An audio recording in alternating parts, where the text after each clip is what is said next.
Et si, plutôt que de subir la critique, on cherchait au contraire à y voir une opportunité pour avancer, pour s'améliorer? C'est de ça dont je vais te parler aujourd'hui. Alors c'est vrai que, malgré tout, à l'ère de la communication de masse d'aujourd'hui, à l'ère de l'Internet, c'est évidemment essentiel, je dirais même stratégique, d'apprendre à gérer les critiques.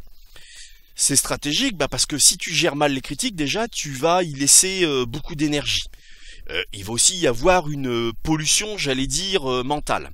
Or, si tu me suis, tu le sais, moi j'accorde une énorme importance au fait de développer un bon mindset. Or, inévitablement, si tu as une perte de confiance en toi, une perte de confiance dans tes capacités, évidemment, j'allais dire, ça va influer sur ton mindset.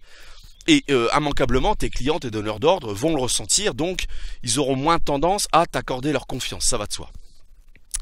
Mais apprendre aujourd'hui à gérer les critiques, vu qu'elles sont là, et elles resteront là, faut pas rêver, avec la facilité avec laquelle on partage du contenu, des infos, des photos et des commentaires sur des forums, des groupes Facebook, etc., il est évident que la critique sera toujours là. Donc plutôt que de chercher à l'éviter, il faut chercher au contraire à y voir une opportunité. Pour moi, c'est la seule manière de faire. En gros, soit que tu cherches à subir, ou soit que tu cherches à voir dans cette contrainte, soit que tu cherches à faire de cette contrainte une nécessité. Et c'est ce que je me propose de faire avec toi. Pour moi, les trois piliers pour faire de cette contrainte une nécessité, c'est, j'allais dire, dans un premier lieu, qualifier les critiques, c'est-à-dire retenir les critiques, selon certains critères que je vais t'exposer après, les filtrer si tu préfères. À partir du moment où tu as filtré, qualifié les critiques, eh bien, tu cherches à faire levier avec ces critiques. Là aussi, ce sera le deuxième pilier, je vais t'expliquer comment. Et le troisième pilier, eh bien, je vais t'expliquer quelle est ma petite botte secrète par rapport à tout ça. Là, ce sera le sommet de la pyramide, si j'ose dire. Alors gérer la critique, c'est stratégique, parce que, au cas où tu t'en serais pas aperçu, à partir du moment où tu cherches à développer des compétences et où tu cherches à monétiser ces compétences, bref, en gros tu te places, tu franchis une ligne rouge invisible qui consiste à se placer du côté des gens qui sont dans l'action.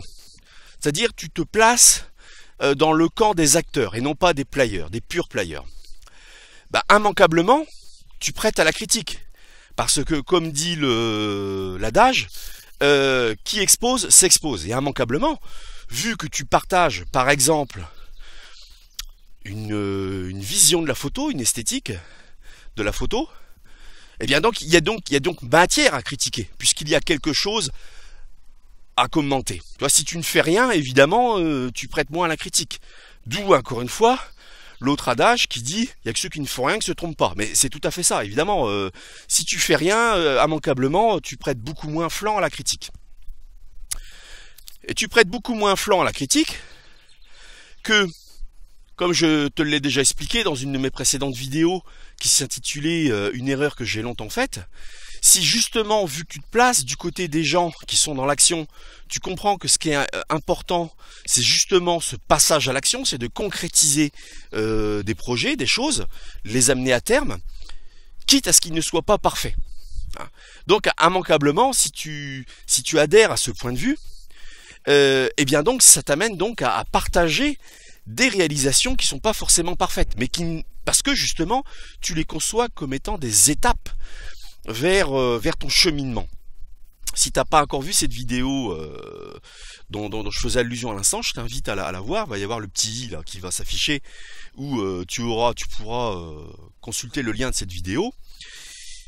Donc si tu as compris en plus que le but du jeu c'est de se mettre en action, quitte à faire des choses parfois imparfaites, et donc à prêter d'autant plus à la critique, eh bien évidemment tu comprends qu'à un moment donné, la critique, de toute façon, elle sera là, immanquablement.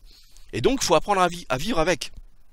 Il faut apprendre d'autant plus à vivre avec que si aussi tu as intégré le fait que, comme on dit communément, on ne plaît pas à tout le monde. Et pour ma part, non seulement je pense qu'on ne plaît pas à tout le monde, mais je pense qu'en réalité, on plaît à une minorité de gens.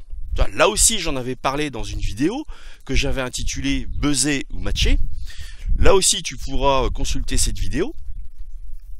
Alors le fait de savoir que tu plais à une minorité de personnes, que ce qui est important, c'est de concrétiser des choses, quitte à les faire imparfaitement, évidemment, là, la critique, la gestion de la critique apparaît d'autant plus stratégique. Et j'ai envie de te dire, plus tu vas avancer dans tes projets, dans la concrétisation de ton but, de tes objectifs, plus tu vas être soumis à la critique. Parce qu'évidemment, j'allais dire, imagine un peu comme une colonne, enfin des gens qui avancent en colonne. Et puis alors, dans cette colonne, tu as une tête qui dépasse. Et tu vas rire, c'est la tienne. Mais immanquablement, tu attires l'attention. Donc, forcément que le problème de la gestion, de la bonne gestion, sous-entendu, de la critique se pose. C'est pour ça que moi je t'invite, plutôt que de gaspiller de l'énergie inutilement à générer moins de critiques ou autre, il faut plutôt chercher à se dire la critique elle est là, puis je l'emmerde, et à la limite la seule critique qui m'intéresse c'est celle qui me fait avancer. Là, tout est résumé là-dedans. Alors ce que je dis ça semble aller de soi, mais je vois encore beaucoup de ressources, de vidéos, d'articles, etc. sur des gens qui s'apitoient sur leur sort, qui parlent des critiques, comment ça les a marqués, comment ceci, comment cela, machin. Mais moi j'ai envie de te dire que si tu génères de la critique, c'est bon signe, parce que ça veut dire que ton contenu à un moment donné suscite une réaction, et donc ça veut dire que ton contenu un petit peu, pas dérange, mais j'allais dire plutôt clive des gens. Et en fait ce qu'il faut chercher c'est ça, c'est le clivage. Parce que tu t'adresses pas à tout le monde. Donc, j'allais dire, avant de te parler de ma fameuse méthode pour gérer les critiques, ce que je t'invite à faire, c'est justement réexaminer ta façon de faire pour ton attitude, ton mindset par rapport à la critique. Alors dans un premier temps, donc justement, je vais partager avec toi quelques actions qu'il ne faut pas faire justement vis-à-vis de la critique. Alors pour moi, la plus grande erreur qu'il ne faut pas commettre concernant la critique, c'est de modifier son comportement de quelque manière que ce soit. Il faut surtout pas modifier son comportement en se disant, eh bien, je vais modifier, mais alors, même un tant soit peu, tu vois, de manière infime, ma manière de faire, ma manière d'être, en espérant que de cette façon, je vais générer moins de critiques. Parce que, déjà, tu vas t'éloigner de ceux qui t'ont apprécié pour ce que tu étais réellement, ceux qui t'ont apprécié sur la manière dont tu agis, dont tu réalises les choses. Donc c'est-à-dire que tu vas chercher à t'éloigner avec ceux avec qui t'as matché justement. Donc tu vois, pour te dire c'est pas la bonne approche. Et en plus, vu que tu seras moins naturel, ça va se ressentir. Et là, il est évident que au contraire, tu vas récolter plus de critiques.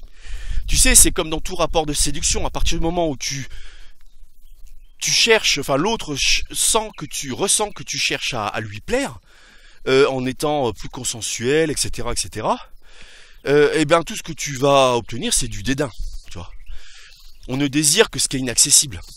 Donc non, faut rester tel que tu es, avec tes défauts, tes qualités, on en a tous. Tu vois, moi je suis truffé de défauts. Mais voilà, je me dis que ceux qui m'apprécient ou voilà se rapprochent un petit peu de ma vision. Mais j'allais dire, à la limite, vu que je cherche à être le plus naturel possible, c'est-à-dire tel que je suis dans la vie, eh bien, il m'apprécie pour les bonnes raisons. Tu comprends, c'est ça. Donc surtout pas modifier son comportement.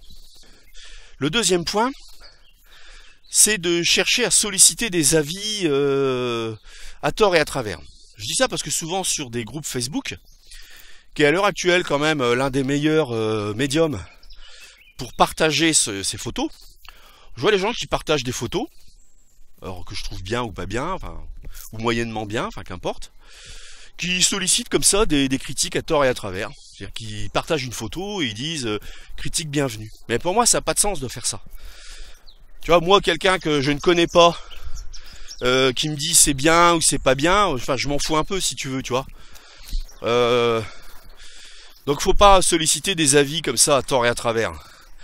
L'avis d'un inconnu, d'une personne que tu connais pas, tu sais pas quelles sont ses valeurs, tu sais pas quelle est son optique, Et je vais dire, ça rend la critique, même si elle cherche à être bonne et constructive, ça la rend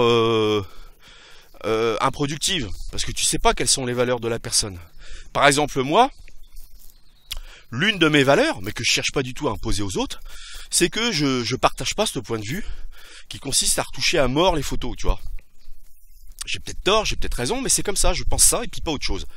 Donc moi, l'avis d'une personne qui tout à trac va dire sur une de mes photos, t'as vu, t'as une photo, t'as une voiture là garée au loin, t'aurais dû l'enlever, machin. Mais sinon ta photo est super, mais moi ça m'intéresse pas ça. Parce que peut-être que la personne elle veut bien faire, mais enfin en attendant, moi il se trouve que justement je suis totalement contre cette façon de voir, tu vois par exemple.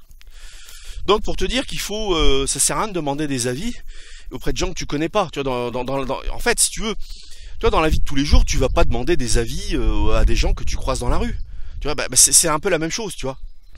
Alors le troisième élément aussi, concernant la gestion des critiques, c'est qu'il faut aussi prendre garde à une chose, c'est qu'en fait, au travers les critiques, tu as ce qu'on appelle un effet loupe.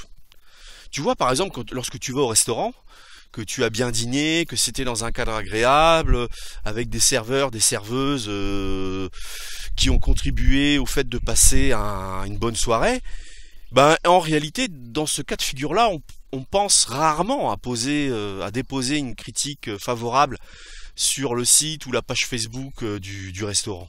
Tu vois ? Par contre, lorsqu'on n'est pas content, même pour un motif, et surtout, je vais dire même pour un motif légitime, c'est surtout là où on va penser à manifester son mécontentement. Donc tout ça pour te dire que parfois aussi, dans les critiques, ça peut être le reflet d'une minorité non représentative. Parce que tout un tas de gens, par exemple sur un groupe Facebook, on va rester sur cet exemple-là de groupe Facebook, comme ça sera plus simple, on gagnera du temps.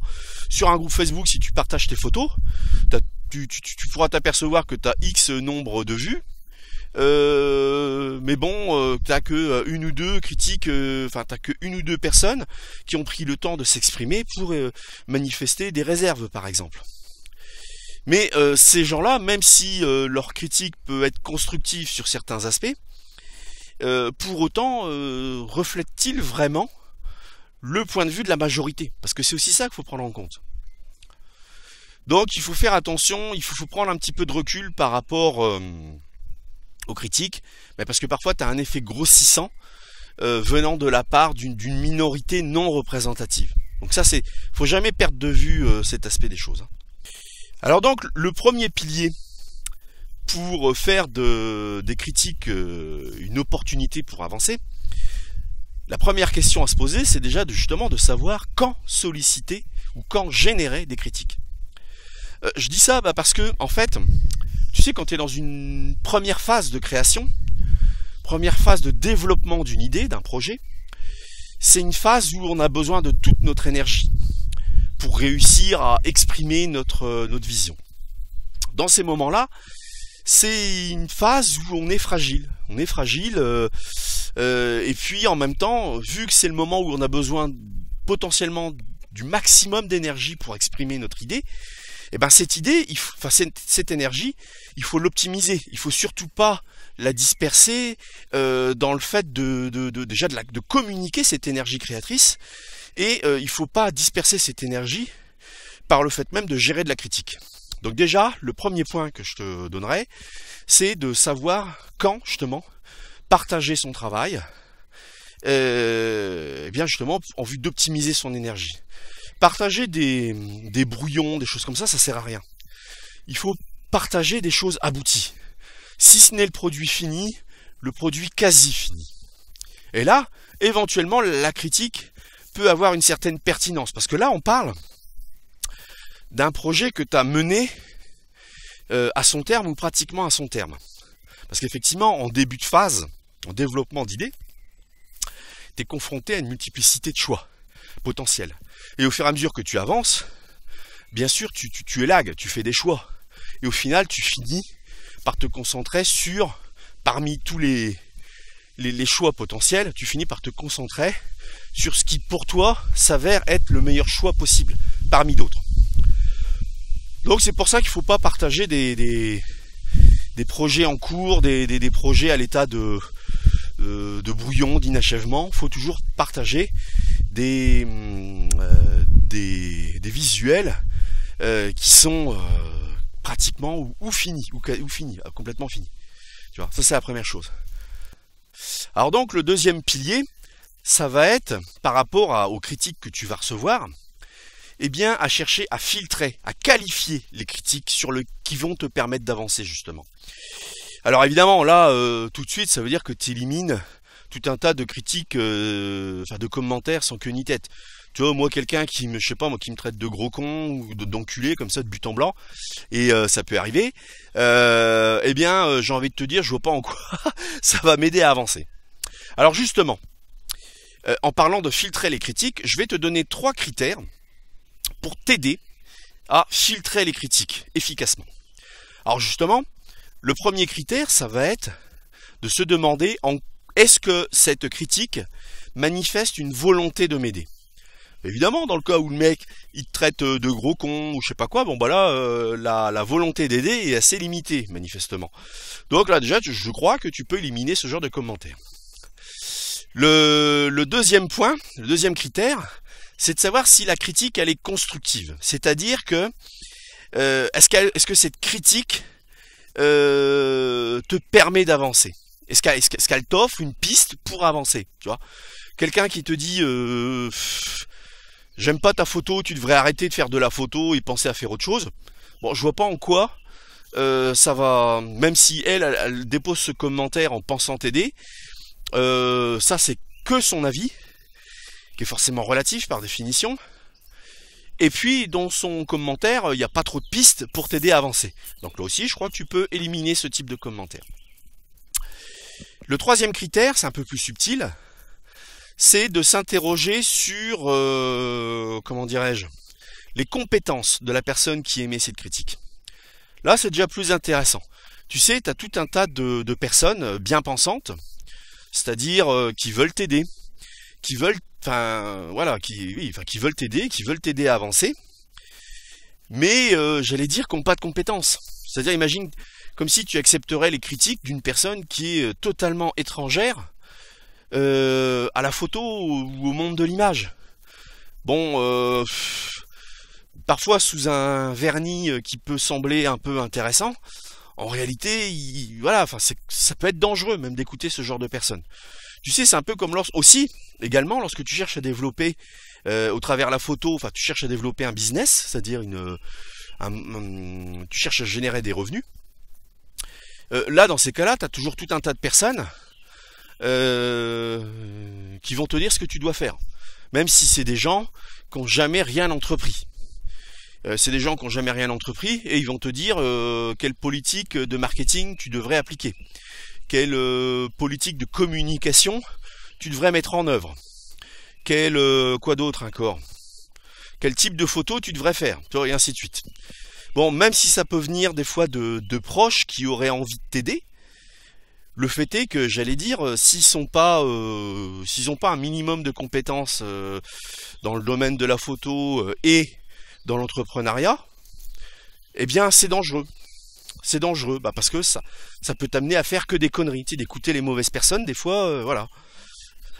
Donc voilà, c'est vraiment les 3 critères pour qualifier les critiques, de se poser la question de savoir est-ce que c'est une critique pour m'aider à avancer, est-ce que la critique elle est constructive, et troisième point, est-ce que la personne qui émet cette critique est elle-même un minimum qualifiée. Sous-entendu, il faut que la personne, idéalement, elle soit passée par là où toi tu es en train de passer en ce moment, tu vois, parce que sinon tu vas recevoir que des conseils qui peuvent paraître évidents, mais parce que tu sais, il y a moi je me méfie beaucoup de ce qu'on appelle les fausses bonnes idées, c'est-à-dire des idées qui peuvent paraître correctes ou sensées sur le papier, et sur le terrain bien souvent ce sont de très mauvaises idées. Donc moi je me méfie énormément de ça. Donc maintenant qu'on a vu les 2 premiers points, c'est-à-dire quand solliciter une critique, 2, comment qualifier ces critiques, eh bien en 3, la question qui se pose, c'est de savoir quoi faire de ces critiques qu'on a filtrées, sous-entendu les critiques qu'on a retenues. Eh bien moi ce que je fais, Pour moi, les critiques que je retiens, j'en fais ce qu'on appelle un groupe de bêta-testeurs. C'est-à-dire que je me dis, tiens, ces gens-là, ils ont la volonté de m'aider, ils m'apportent des critiques constructives, ils sont un minimum compétents, et ben, les critiques de ces gens-là, ou les critiques que j'ai retenues, qui vont dans ce sens, eh bien, pour moi, c'est comme un groupe de bêta-testeurs. Tu vois, c'est un groupe, avant de publier, enfin de mettre sur le marché un nouveau produit ou une nouvelle série d'images et la diffuser au plus grand nombre, eh bien, maintenant je la diffuserai en prime time, entre guillemets, auprès de ce groupe de bêta-testeurs. Et de conceptualiser ça comme un groupe de bêta-testeurs, je trouve que c'est vraiment très important. Et ça, pour le coup, ça peut vraiment te faire avancer.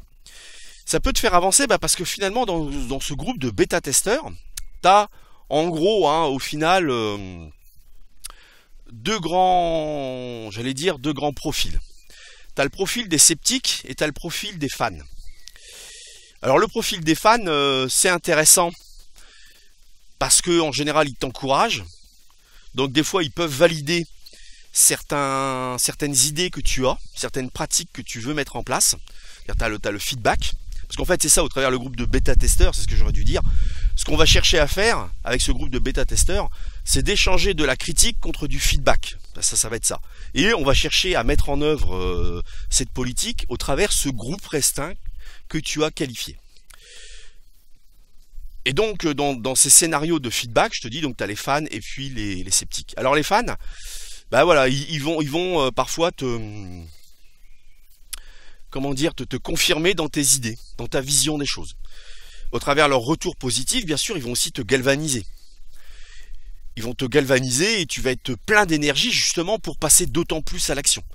Pour être d'autant plus confiant dans tes capacités. Et si tu es d'autant plus confiant dans tes capacités, évidemment, tu penses bien que ça va se ressentir dans ton travail. Tu vas mieux exprimer ton potentiel, tu vas oser aussi plus de choses. Donc si tu oses plus de choses, tu vas étendre ta zone de confort, et donc évidemment ça va t'enrichir. Parce que justement, tu vas accumuler de l'expérience terrain. Mais en même temps, les fans, ça a aussi un intérêt limité dans le sens où si c'est des gens qui applaudissent à tout ce que tu fais, à un moment donné, c'est pas ceux-là nécessairement qui vont t'aider à avancer, à proprement parler, c'est-à-dire à t'améliorer. Eh bien, cette ressource pour t'améliorer, tu vas aller le chercher au contraire dans les sceptiques. Parce que les sceptiques, eux, excuse-moi, les sceptiques, eux, j'allais dire, ils vont appuyer là où ça fait mal. Ils vont voir tous les défauts, tout ce qui va pas dans ta façon de faire, dans ton marketing, dans ta communication, même dans ton esthétisme, dans ta photo proprement parler. Et tu vas pouvoir en extraire tout un tas d'axes d'amélioration. Les sceptiques, justement, comme ils vont appuyer là où ça fait mal, ils vont te donner, et c'est là l'intérêt, le grand intérêt des sceptiques, c'est qu'ils vont te donner en prime time, une fois encore, les réserves, les objections que vont te donner, que te donneront tes futurs prospects, tes futurs clients. Et c'est là tout l'intérêt des prospects. C'est que, évidemment, ce que les prospects vont voir, enfin, ce que les sceptiques de ton groupe de bêta-testeurs aura vu dans ton travail, bien sûr, tes prospects et tes clients le verront aussi. Et eux aussi pointeront du doigt ces éléments. Mais les prospects, vu qu'ils t'auront, j'allais dire, préalerté, en te fournissant au préalable ces objections, eh bien, ils vont te permettre de te préparer. De te préparer et de te corriger. De te préparer sur ce que tu n'as pas envie de modifier pour différentes raisons, parce que toi, c'est toi, comme dirait l'autre. Et surtout, donc, de prévoir une contre-objection. Parce que si tes sceptiques, ils émettent une objection, une réserve sur tel aspect de ton travail, et que toi, tu prépares une contre-argumentation, c'est-à-dire une façon de justifier pourquoi tu fais de la sorte, eh bien, lorsque tu seras confronté aux mêmes objections de la part de tes clients, de tes prospects, vu que tu auras une réponse préparée sous le coude, eh bien, ça pourrait éliminer ces objections. à la vente. Et ça vaut de l'or, si tu veux. Donc c'est ça l'intérêt des sceptiques, c'est qu'en fait, quelque part, ils vont vraiment t'aider à avancer sur ce point, c'est-à-dire à te fournir tout ce qui peut freiner l'acte d'achat chez un client ou un prospect. Ça a festé une moustique là encore.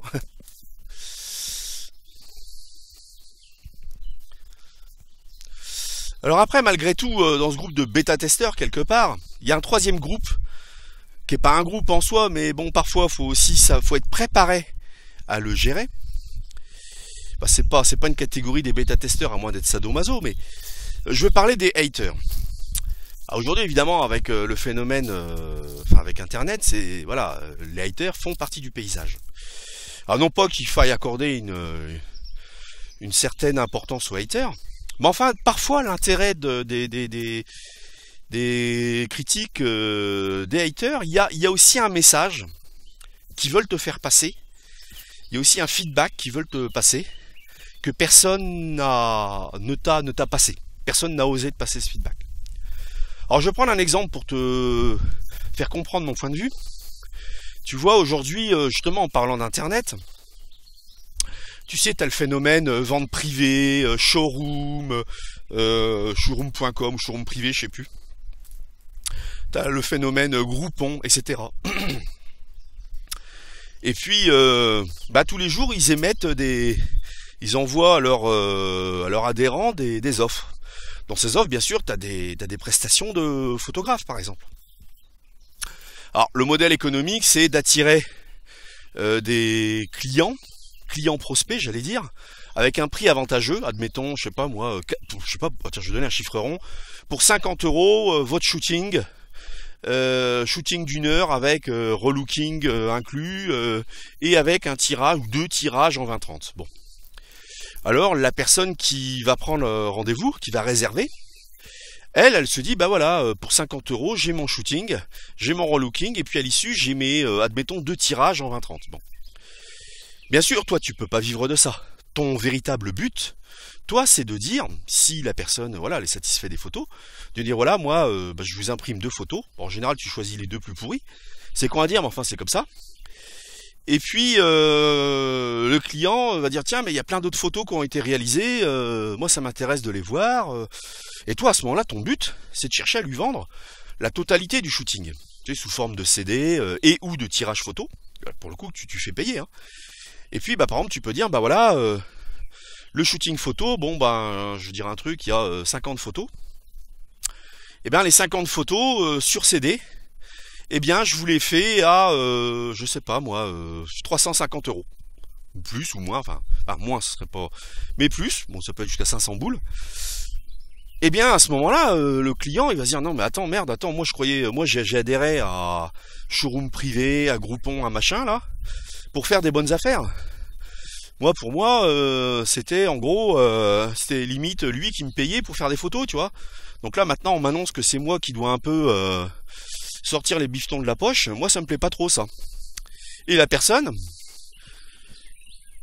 elle va te dire que c'est une arnaque, alors qu'il n'y a aucune arnaque bien sûr. Et puis elle va te laisser un message totalement incendiaire sur ton site ou sur la page liée à l'offre showroom privé ou Groupon ou je sais pas quoi, en te disant que tu es un arnaqueur, etc. Mais ce qu'il faut voir au travers la remarque de la personne, c'est qu'en fait, dans ton offre, tu n'as pas communiqué au préalable sur le fait qu'il y a une possibilité d'achat pour X € de ton offre. Et c'est ce que tu aurais dû faire. Donc tu sauras à l'avenir que, dans ce cadre de figure-là, tu dois communiquer sur ton offre pour éviter cette incompréhension et donc ce malaise. Tu vois. Voilà pourquoi parfois les haters, en filigrane, peuvent te délivrer un message que personne n'a osé te faire, en fait. Et c'est ça l'intérêt. Bon, bien sûr, je parle des haters, mais en réalité, bon, moi je suis pas du genre à gaspiller mon énergie sur tous ces trucs-là. Donc moi, un hater, un mec qui me traite de con, machin, moi c'est pas compliqué, je blacklist et puis paf, je passe à autre chose. Hein. Parce que moi, pour me comprendre, vraiment, il faut savoir que moi je vois tout au travers de la gestion d'énergie. Et moi, gaspiller de l'énergie sur quelque chose qui n'en vaut pas la peine, moi c'est pas possible en fait. Donc voilà. Mais justement aussi une erreur que j'ai longtemps faite à ce sujet, c'est que concernant les haters, souvent je les ai ignorés. Parce que encore une fois, je veux pas gaspiller de l'énergie là-dessus. Et aujourd'hui, je me dis que c'était peut-être pas la bonne solution. Aujourd'hui, je me dis que un commentaire de hater, il faut quand même lui répondre, idéalement, même si c'est pas toujours évident. Il faut lui répondre pour lui rappeler qu'il y a quelqu'un.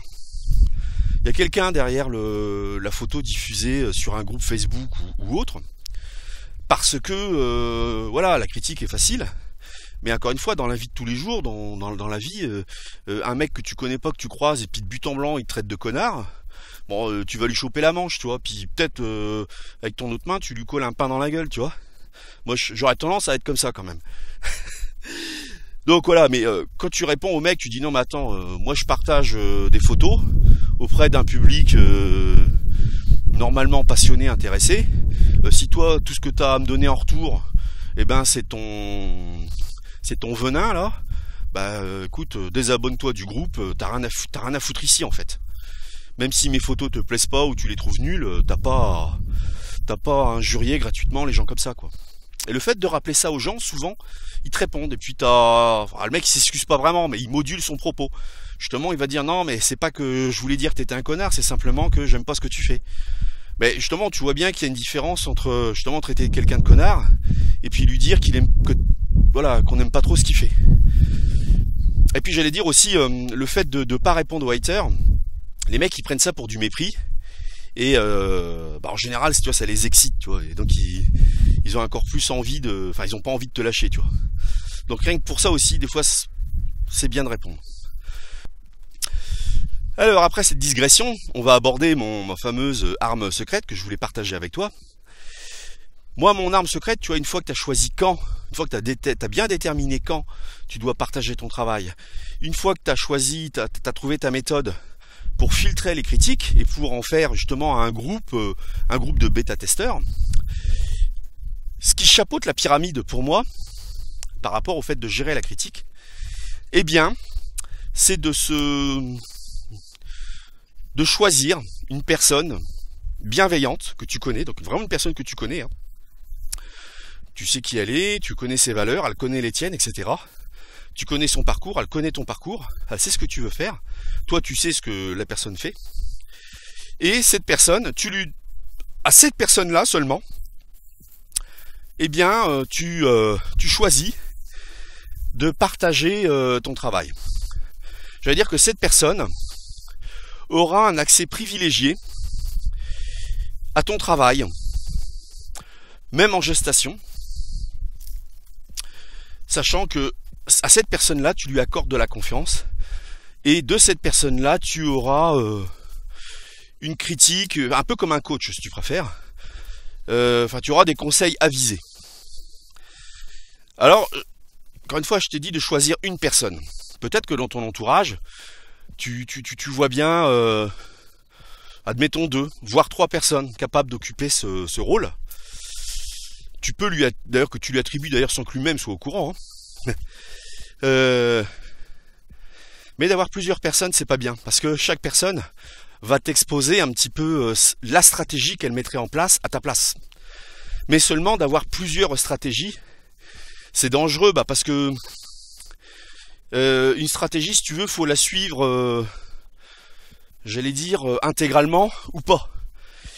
Et même si les personnes qui t'exposent leur stratégie, eh bien, ce sont des stratégies pertinentes, mais immanquablement, vu que tu auras le choix de plusieurs stratégies, eh bien, tu auras des éléments de chacune de ces stratégies qui rentreront en contradiction à un moment donné. Et ça, je pense que ça peut être dangereux. Donc, je te déconseille de faire de la sorte. Alors, en conclusion, ce que j'aimerais dire, c'est que dans tous les cas de figure, eh bien, ce qu'il faut que tu fasses, il faut que tu continues à avancer. Parce que justement, toi, encore une fois, comme je t'expliquais tout à l'heure, tu as franchi cette ligne rouge. Tu es dans le groupe des gens qui font les choses. Et tu dois y rester. Tu dois y rester.